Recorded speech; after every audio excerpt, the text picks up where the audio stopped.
Hi welcome to Divya life style. இன்றைக்கி நம்ம சேனலில் என்ன வீடியோ அப்படின்னா, டீ கடை அப்புறம் பேக்கரியில் கிடைக்கக்கூடிய மெது பக்கோடா எப்படி வீட்டிலேயே நம்ம செய்கிறது அப்படிங்கிறத பார்க்கலாம். ஒரு சில கடைகள்லாம் மெது பக்கோடா கடுக்குன்னு இருக்கும், சாப்பிட அந்தளவுக்கு நல்லா இருக்காது. நம்ம வீட்டிலேயே வந்துட்டு சாஃப்டாக எப்படி செய்கிறது அப்படிங்கிறத பார்க்க போகிறோம். அதுக்கு ஃபஸ்ட்டு ஒரு மிக்சிங் பவுல் எடுத்து வச்சுக்கோங்க. ஃபஸ்ட்டு தேவையான இன்க்ரீடியன்ட்ஸ் எல்லாம் அந்த மிக்சிங் பவுலில் சேர்த்துக்கலாம். 1/4 டேபிள் ஸ்பூன் சீரகம் எடுத்துக்கோங்க, 1/2 டேபிள் ஸ்பூன் சோம்பு எடுத்துக்கோங்க, 1/4 டேபிள் ஸ்பூன் பெருங்காயத்தூள் சேர்த்துக்கோங்க. தேவையான அளவு உப்பு, உங்கள் சுவைக்கு தகுந்த மாதிரி உப்பு சேர்த்துக்கோங்க. இது கூட 2 முழு பல் பூண்டை உரிச்சிட்டு இது போல் தோல் உரிக்காமல் இஞ்சிக்கல்லை வச்சு நச்சுக்கோங்க.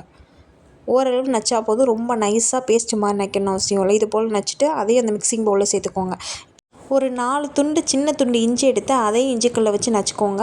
இந்தளவுக்கு நல்லா நச்சுட்டு அதையும் மிக்சிங் பவுலில் சேர்த்துக்கோங்க.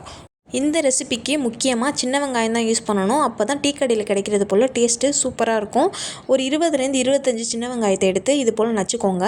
ஓரளவு நச்சா போதும். இந்த அளவுக்கு நச்சுட்டு நல்லா உதுத்து விட்டு அந்த மிக்சிங் பவுலில் சேர்த்துக்கோங்க.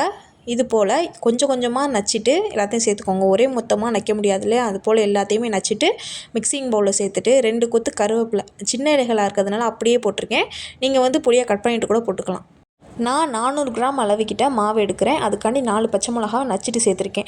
உங்களுக்கு கொஞ்சம் காரம் வேணும் அப்படின்னா, நீங்கள் அதிகமாக கொஞ்சம் குவான்டிட்டியில் செய்கிறீங்க அப்படின்னா கொஞ்சம் எக்ஸ்ட்ரா சேர்த்துக்கோங்க. உங்கள் காரத்துக்கு தகுந்த மாதிரி பச்சை மிளகாயை நச்சுட்டு சேர்த்துக்கோங்க.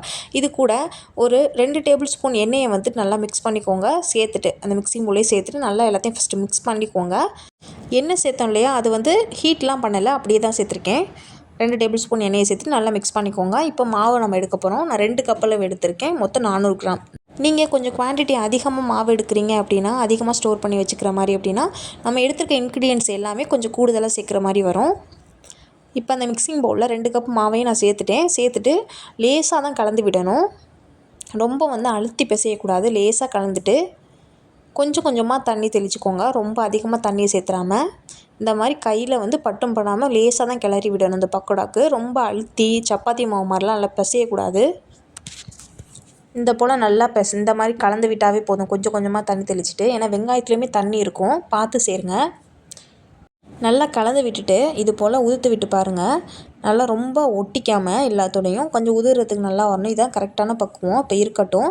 இப்போ எண்ணெய் காய வச்சு எண்ணெய் நல்லா ஹீட் ஆனதுக்கப்புறம் செக் பண்ணி பாருங்கள். லேசாக போட்டு நல்லா பொரியும் போது நல்லா மீடியம் ஃப்ளேமில் வச்சுக்கோங்க. இது மீடியம் ஃப்ளேம்லேயே தான் அந்த பொரிச்செடுக்க போகிறோம்.